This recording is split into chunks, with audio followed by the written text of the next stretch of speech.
Friends, hello, welcome back to my living room. Today we're covering another topic here, but this one's actually a request from you guys. So first thing I want to say is thank you for everyone who reached out on our poll we sent out a couple weeks ago regarding things you wanted to see us cover. So thanks again. Today's topic is stretching for our hip flexors. This comment is one we hear a lot of, so very common, and also there's a lot of ways we can stretch it. So today I'm going to demonstrate for you four variations rather. They're going to be a beginner version, a intermediate, and an advanced, with a second variation on the advanced one if you want to give it a try. As with last time, folks, we covered a couple things to keep in mind when you're doing these exercises. First off, we want to make sure that if you're experiencing any symptoms as a result of doing these, or they generate any new pain or anything like that, please reach out to us through our emails, which we supplied in this video, or you can send us a comment here on Facebook and Instagram, and we can get back to you, hopefully try and mitigate these issues. We are doing full telehealth sessions now through the clinic, so don't be afraid to reach out to us for guidance if you think you need it. Before we get started on the actual stretches, just a quick touch on the anatomy of the hip flexor muscles. Right now we're going to focus mainly on the psoas group, the iliopsoas muscle, which begins at the front part of our lumbar spine, so our lower back, inserts on the front portion of the vertebrae, and actually crosses in front of the hip joint to insert on the top part of the femur bone, which is the longest bone of our body in the top of our leg.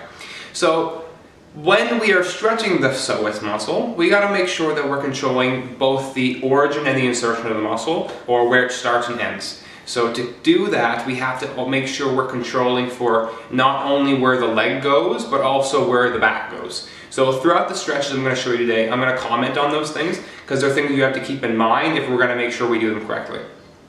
So folks, remember, if you have questions, drop us a line or send a comment below if there's something else you want to see coming up. And without further ado, let's get started. So let's start with laying on our back. Pull your right knee to your chest, then drop your left thigh down to the ground. I'm going to keep my core tight and my back straight, and then feel the stretch in the front of my thigh there.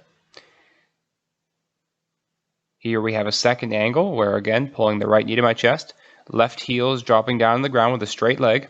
Keep my back straight, core is tight, and again, I'm feeling the stretch on the front of that left thigh.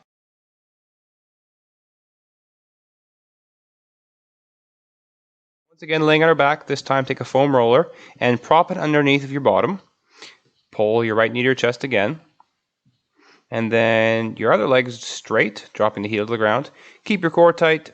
That's going to help you feel the stretch in the front of that thigh. And then by squeezing your glute muscle there, you should help to intensify the stretch, but don't lose the core control in the front.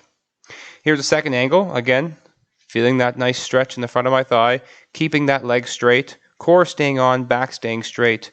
Now if you don't have a foam roller at home, you can just prop yourself on the edge of a couch or on the edge of your bed, and again pull the knee to your chest and then drop that left leg down to the ground, really trying to keep your back straight, core on, and feel the stretch in the front of your thigh. For the final stretch, we're going to be in a half kneeling position. You're going to be lunging forward. Try to get that leg into extension, so you want your thigh on that angle. Keep your core on and your back stays straight. Once you get to the end range of that extension, squeeze your glute muscle, and that's going to help to intensify the stretch. And you're going to hold there for the time. Feel the stretch in the front of your thigh again. Here's a second angle, just so you can see again. Here we are, core is on. Once I get to the end of that hip extension, I squeeze my glute to help intensify the stretch.